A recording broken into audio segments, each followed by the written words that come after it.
ചെയ്തുപോയ തെറ്റിൽ താനിപ്പോൾ ശരിക്കും ഖേദിക്കുന്നുണ്ടെന്ന് ലൈംഗിക മത്സരത്തിൽ 919 പുരുഷന്മാർക്കൊപ്പം ഒരു ദിവസം പങ്കുവച്ച യുവതിയുടെ വെളിപ്പെടുത്തൽ. 2004-ൽ പോളണ്ടിൽ നടന്ന മത്സരത്തിൽ വിജയിച്ച ലിസ സ്പാർക്സ് ആണ് 20 വർഷത്തിന് ശേഷം ആ സമയത്തെ തന്റെ വൈകാരികമായ അവസ്ഥ എന്തായിരുന്നെന്ന് വെളിപ്പെടുത്തി രംഗത്ത് വന്നത്.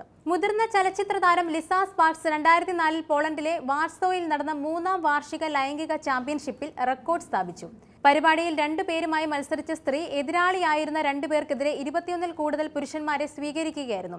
ഇവന്റിൽ പങ്കെടുക്കുന്ന പുരുഷന്മാർക്ക് ഓരോ സ്ത്രീക്കുമൊപ്പം 45 സെക്കൻഡ് അനുവദിച്ചു. ലിസ ഇന്നും കൈവശം വെച്ചിരിക്കുന്ന റെക്കോർഡ് നിരവധി ഓൺലി ഫാൻസ് മോഡലുകൾ തകർക്കാൻ ശ്രമിച്ചിട്ടും നടന്നിട്ടില്ല. എന്നാൽ അന്ന് ചാമ്പ്യൻഷിപ്പിൽ പങ്കെടുത്തതിൽ താൻ ഇപ്പോൾ ഖേദിക്കുന്നുണ്ടെന്നാണ് വെബ്സൈറ്റിലെ ഒരു പോസ്റ്റിൽ നടത്തിയിരിക്കുന്ന വെളിപ്പെടുത്തൽ. പണത്തിനായി കർശനമായി നിർവഹിക്കാൻ താൻ സമ്മതിച്ച ഒരേ ഒരു ജോലിയും ഇതുതന്നെയാണെന്ന് അവർ പറയുന്നു.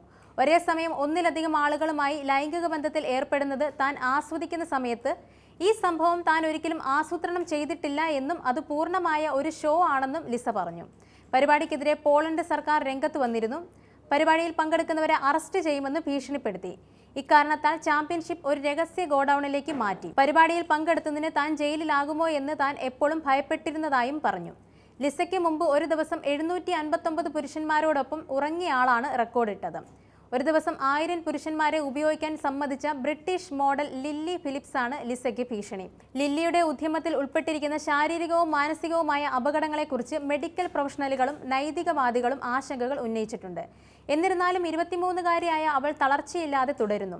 ഈ നേട്ടത്തിന്റെ ശാരീരിക ആവശ്യങ്ങൾക്കായി തയ്യാറെടുക്കാൻ താൻ മാസങ്ങളായി പരിശീലനത്തിലാണെന്ന് പറയുന്നു.